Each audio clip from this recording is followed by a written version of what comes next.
வர வர இந்த இஸ்ரேல், ஈரான் இந்த கான்ஃப்ளிக்ட்ல ரஷ்யா, உக்ரைன் அதாவது சண்டை பிடிக்கிறாங்க. அவங்களுக்கு ஏதோ ஒரு நீட் இருக்கு. ஸோ அதுக்கு ஏத்த மாரி சண்டை பிடிச்சுட்டு இருக்காங்க. ஏதோ ஒரு லட்சியத்துக்காக சண்டை பிடிக்கிறாங்கன்னா கூட பரவால்ல. இப்பலாம் என்னமோ T20 மேட்ச் மாரி வந்து பார்த்தீங்கன்னா, இந்த இஸ்ரேல், ஈரான் பிரச்சனை வந்து பார்த்தீங்கன்னா மாறிடுச்சு. அதுக்கான காரணம் ட்ரம்ப் அவர்கள் ஒரு சீஸ் ஃபயர போட்டுக்கிறாரு. யாரு கடைசியா பப்புறது அப்படிங்கிறது தான் வந்து பார்த்தீங்கன்னா, இதுல இருக்கக்கூடிய ஒரு விஷயம். இதுல ஈரானுக்கு தான் இந்த கடைசியா பப்புறதுக்கான சான்ஸ் கிடைச்சிருக்கு. அது இதுக்கு முன்னாடி வந்து பார்த்தீங்கன்னா, ரஷ்யா, உக்ரைன் பிரச்சனையில ஃபர்ஸ்ட்டு ரஷ்யா வந்து பார்த்தீங்கன்னா, சீஸ் ஃபயர் ஒப்பந்தத்துக்குள்ள வந்தாங்க. அதுக்கப்புறமா உக்ரைன் வந்து பார்த்தீங்கன்னா, சீஸ் ஃபயர் ஒப்பந்தத்துக்குள்ள வந்தாங்க. ரஷ்யா ஒப்பந்தத்துக்குள்ள வந்ததுக்கப்புறம், எங்களுக்கு டைம் இருக்கலன்னு சொல்லிட்டு உக்ரைன் வந்து பார்த்தீங்கன்னா, ரஷ்யாக்குள்ள இருக்கக்கூடிய எனர்ஜி இன்ஃப்ராஸ்ட்ரக்சர் மேல தாக்குதல் பண்ணிட்டு இருக்காங்க. அதுக்கப்புறமா சீஸ் ஃபயர் வந்து பார்த்தீங்கன்னா, எஃபெக்டிவா வந்துச்சு. ஸோ அதுபோல ஒரு விஷயத்துல நம்ம சிக்கிரக்கூடாதுன்றதுக்காக, இப்ப ஈரான் வந்து பார்த்தீங்கன்னா, நான் தான் லாஸ்ட் ஸ்டெப் அப்படிங்கிறது போல அவங்க தரப்பு வந்து பெர்மிஷன் வாங்கியிருப்பாங்க போல தெரியுது. அது பேச்சுவார்த்தை அப்படிங்கிறது நடந்திருக்கு. பேக் டோர்ல ஏதோ ஒரு டாக்ஸ் நடந்திருக்கு. முதல்ல இஸ்ரேலுக்கான சான்ஸ்.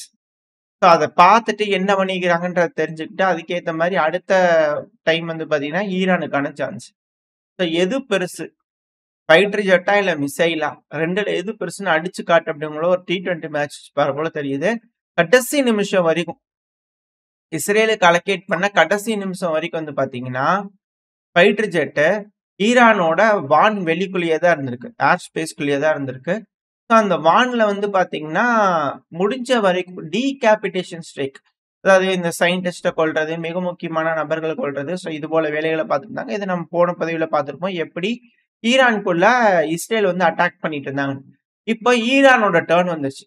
ஸோ இப்ப இவங்க வந்து பார்த்தீங்கன்னா, பேட்டிங்க்கு வந்திருக்கிறாங்க. ஸோ இப்ப வந்ததுல மொத்தம் 6 வேவ் ஆஃப் மிசைல்கள ஈரான் இஸ்ரேல் மேல அனுப்பியிருக்கிறாங்க அப்படின்னு கூட சொல்றாங்க. அதாவது 6 வேவ் அப்படின்னா இதுலயே நெறைய கன்ஃப்யூஷன்ஸ் இருக்கு. அதாவது கடைசியா இருக்கிற ஒரு மிசைல் வந்து பார்த்தீங்கன்னா, சீஸ்ஃபயர் வயலேட் ஆயிருச்சு. புதுசா டைம் முடிஞ்சதுக்கு அப்புறமா ஈரான் லான்ச் பண்ணிக்கிறாங்க அப்படிங்கிறது போல. ஆக்சுவலா அப்படிலாம் இல்ல. அது ஈரானோட கிழக்கு பகுதியிலிருந்து ஏவுனதுனால அது கொஞ்சம் லேட்டா வந்திருக்குது. டைம் அந்த சீஸ்ஃபயர் டைம்க்குள்ள தான் அவங்க அத லான்ச் பண்ணிக்கிறாங்க. அதுவும் அந்த கடைசி நிமிஷம் வரைக்கும் வந்து பார்த்தீங்கன்னா, இவங்களும் லாஸ்ட் பால் வரைக்கும் போராடி அடிச்சுக்கிறாங்க அப்படிங்கிறதுல மாற்று கருத்து இல்ல. அது போல தான் இப்ப நடந்திருக்கு. இப்ப ஈரான் வந்து பார்த்தீங்கன்னா, இந்த 6 வேவ அனுப்பிச்சாங்கல்ல. ஸோ அப்படி என்னதான் நடந்தது? இந்த 2 மணி நேரத்துல ஈரான் எவ்வளவு மிசைல்கள் அனுப்பியிருக்கிறாங்க அப்படின்னு கேட்டீங்கன்னா, மொத்தமாவே 12 மிசைல்கள் தான் அனுப்புனாங்க. இது 6 வேவா வந்து பார்த்தீங்கன்னா, இஸ்ரேல வந்து சேர்ந்திருக்கு. அதாவது வேவ்ல வந்து பார்த்தீங்கன்னா 2 மிசைல், 2வது வேவ்ல 4 மிசைல், 3வது வேவ்ல வந்து பார்த்தீங்கன்னா 2 மிசைல், 4வது வேவ்லயும் 2, 5வது வேவ்ல 1, 6வது வேவ்ல 1. மேபி இந்த 5வது வேவ்ல 2ஆ வந்திருக்க வேண்டியது. அது கிழக்கு பகுதியிலிருந்து ஏவுனதுனால இது போல ஆயிருக்கு.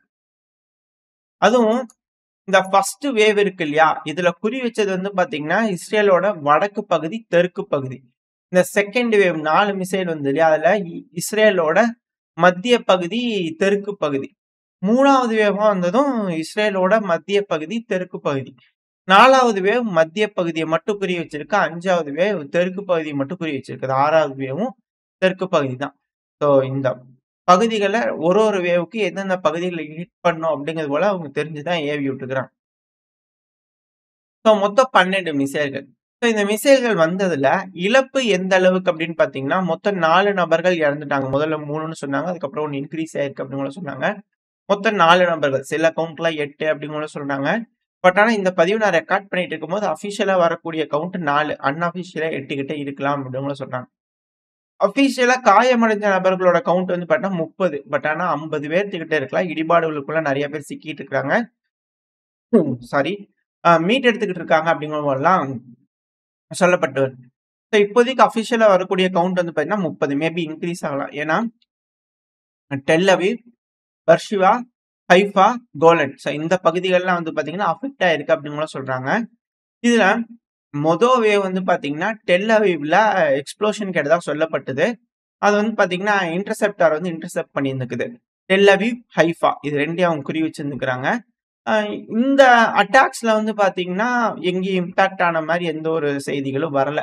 அடுத்தது வந்து பார்த்தீங்கன்னா, டெல் அவீவ். மத்திய பகுதியில வந்து பார்த்தீங்கன்னா, டார்கெட் பண்ணியிருந்தாங்க. அதையும் இன்டர்செப்ட் பண்ணிட்டாங்க இஸ்ரேல் அப்படின்னு கூட சொன்னாங்க. பட் ஆனா இம்பாக்ட் ஆயிருக்கு. டெல் அவீவ்லயும் இம்பாக்ட் ஆயிருக்கு. வெடிவிபத்துகள் கேட்டதா லோக்கல் சோர்சஸ் தரப்புன்னு செய்திகள் வருது. ராணுவ சட்டம் இருக்கிறனால அந்த கடுசா இருக்கிறனால ராணுவம் அ வீடியோ பதிவுகள்லாம் பெருமளவுல கிடைக்கல அப்படிங்கிற ஸ்டேட்மெண்ட்ஸ் வருது. பட் ஆனா ஹிட் ஆயிருக்கு அப்படிங்கிறாங்க. ஆனா இல்ல.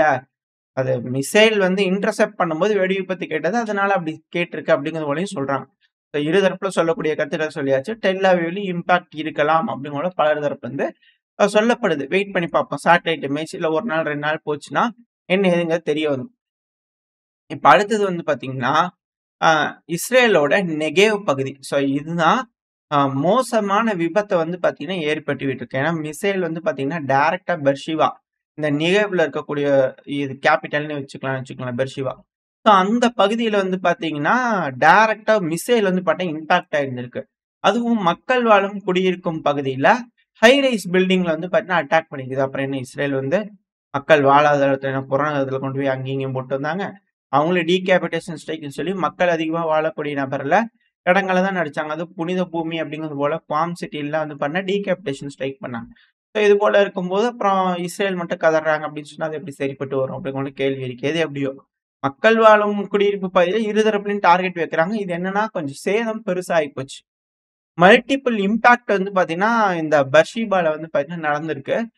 இதுல பல நபர்கள் வந்து பார்த்தீங்கன்னா காயமடைஞ்சிருக்காங்க. இதுல தான் இடிபாடுகள்ல சிக்கியிருக்காங்க. சைட்ல ஃபுல்லா வீடியோ பதிவுகளோட இருக்கும். ஏன்னா, அங்க பல நபர்கள் வந்து பார்த்தீங்கன்னா வீடு இடிஞ்சு போச்சு அப்படின்றத அழுகுறாங்க. இப்படித்தான் காசால இருக்கக்கூடிய ஒரு நபரும் அழுதுருப்பாங்க அப்படிங்கிறது போல கமெண்ட் செக்ஷன்ல பார்க்க முடியுது. எது எப்படியோ எக்ஸ்ப்ளோஷன்ங்கிறது டெல் அவிவ், அதுக்கப்புறம் வந்து பார்த்தீங்கன்னா பர்ஷிபா. இந்த 2 பகுதியில கேட்டதா சொல்லப்பட்டு வருது. அ இதுக்கப்புறம் ஏதாச்சும் அப்டேட்ஸ் வந்ததுன்னா 8 நபர்களுக்கு கிட்ட இறந்திருக்காங்க. அன்அஃபிஷியலா வருது. 4 நபர்கள் கிட்ட இறந்திருக்காங்க அப்படிங்கிற அஃபிஷியலா சொன்னாங்க. இதுக்கு மேல ஏதாவது கணக்குகள் வருது அப்படின்னா, அடுத்தடுத்த பேர பார்க்க ஆரம்பிக்கலாம். பெருமளவுல மிசைல்கள லான்ச் பண்ணியிருக்கிறாங்களா ஈரான் அப்படின்னா இல்ல. ஆனா கம்மியான அளவுக்கு லான்ச் பண்ணக்கூடிய மிசைலே வந்து பார்த்தீங்கன்னா, எல்லாத்தையும் பெனிட்ரேட் வந்திருக்கு. இஸ்ரேலோட லேயர் டிஃபென்ஸ் சிஸ்டம பெனிட்ரேட் பண்ணி வந்திருக்கு. ஒருவேள 100 மிசைல், 200 மிசைல் ஈரான் தரப்புல இருந்து ஏவி இருந்தாங்கன்னா, மிக பெரும் சேதத்தை இஸ்ரேல் சந்திப்பாங்க அப்படிங்கிற மாற்று கருத்துல மேபி போதும். வேணாம் எஸ்கலேட் பண்ண வேணாம் அப்படிங்கிறதுக்கு காட்டிக்க வேணாலும், ஈரான் தரப்புலருந்து இது போல செஞ்சிருக்கலாம். எது எப்படியோ, இப்ப இது போல தாக்குதல்லாம் நடந்து முடிஞ்சது. இஸ்ரேலுக்கு மிக பெரும் இழப்பு. அங்க இருக்கக்கூடிய கேஸ் எல்லாம் லீக் ஆயிருக்கு. விஷவாயு வருது. ஏகப்பட்ட குற்றச்சாட்டுகள்லாம் இருக்கு. 2வது ஈரான் வந்து சீஸ்ஃபயர் வயலேட் பண்ணிட்டாங்கன்ற குற்றச்சாட்டுகள்லாம் இருந்தது. ஆனா, இப்ப இஸ்ரேல் வந்து பார்த்தீங்கன்னா, ஏர் ஸ்பேஸ க்ளோஸ் பண்ணியிருந்தாங்க. அதுக்கப்புறம் வந்து பார்த்தா திருப்பி ஓப்பன் பண்ணி வுட்டாங்க. 2வது இஸ்ரேலோட ஃபைட்டர் ஜெட்ஸ்லாம் வந்து பார்த்தீங்கன்னா, ஆ இஸ்ரேலோட வடக்கு பகுதியில வந்து பார்த்தா டேக் ஆஃப் ஆகப்பட்டு இருந்தது. அது மட்டும் இல்லாம இஸ்ரேல் மேல தாக்குதல் பண்ணும்போது வட்டம் ஆ டைரக்ஷன் வந்து பார்த்தீங்கன்னா வட்டம் அடிச்சுட்டு இருந்திருக்குது வான்ல. இது போல விஷயங்கள்லாம் ஃப்ரைட் ரேடார்ல வந்து பார்த்தீங்கன்னா நோட் ஆயிருந்திருக்கு. அது மட்டும் இல்லாம இஸ்ரேலோட பிரைம் மினிஸ்டரான பெஞ்சமின் நெத்தன்யாகு அவர்கள் வந்து பார்த்தீங்கன்னா, சீஸ்ஃபயர பத்தி ப்ராப்பரா அவங்க அக்செப்ட் பண்ணிக்கிட்டாங்க அப்படிங்கிறத சொல்லவே இல்ல. இப்ப வரைக்கும் ஸ்டேட்மெண்ட்டா வரல. இல்ல அத பத்தி கமெண்ட் வரல.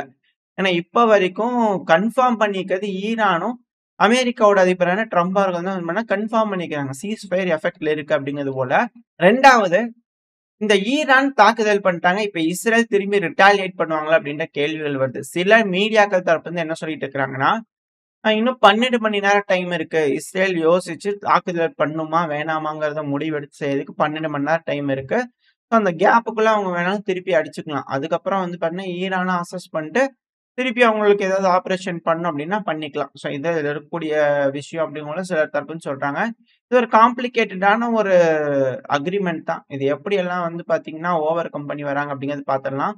ஆனா, சீஸ் ஃபயர் வந்து பார்த்தீங்கன்னா, எஃபெக்ட்ல இருக்கு. 2 பேரும் கடைபிடிங்க அப்படிங்கிறது போல, ட்ரம்ப் அவர்கள் தரப்பு வந்து ட்ரூத் சோசியல் மீடியால போஸ்ட் வந்துருச்சு.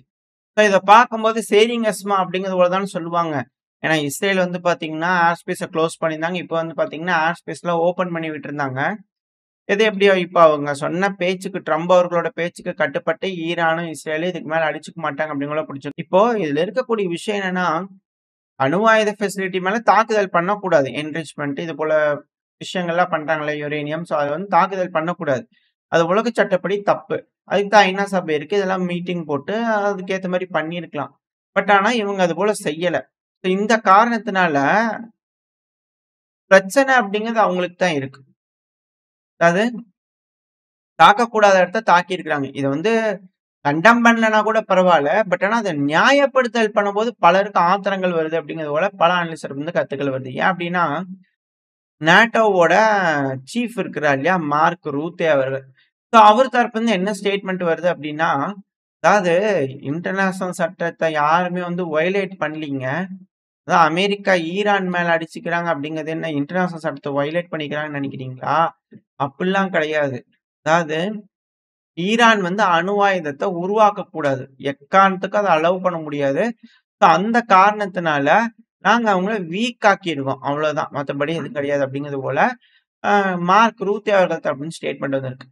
இதே போல ஒரு விஷயம் ரஷ்யா செஞ்சிருந்தாங்கன்னா என்ன நடந்திருக்கும் அப்படின்ற கேள்விகள் வருது. எது எப்படியோ இவங்களுக்கு வந்து பார்த்தீங்கன்னா, ஒரு செட் ஆஃப் பாயிண்ட்ஸ் எப்பவுமே இருக்கும். ஸோ அதுக்கு ஏத்தபடி தான் இங்க நடந்துகிட்டு இருக்கு அப்படிங்கும்போது பல அனலிஸ்ட் தரப்பிலருந்து கருத்துக்கள் இருக்கு. இவர சொன்ன ஸ்டேட்மெண்ட்ட பத்தி நீங்க என்ன நினைக்கிறீங்க? உங்களோட கருத்துக்கள் என்ன? உங்களோட கருத்துக்கள் என்னன்றத கமெண்ட் செக்ஷன் சொல்லுங்க. அது கூடவே மறக்காம நம்ம சேனலையும் சப்ஸ்கிரைப் பண்ணலாம். மறக்காம சப்ஸ்கிரைப் பண்ணிக்கோங்க. இந்த பதிவு நல்லா இருக்கும்ன்ற நம்பிக்கையில அடுத்த பதிவுல உங்கள சந்திக்கிறேன். Stay safe. பை.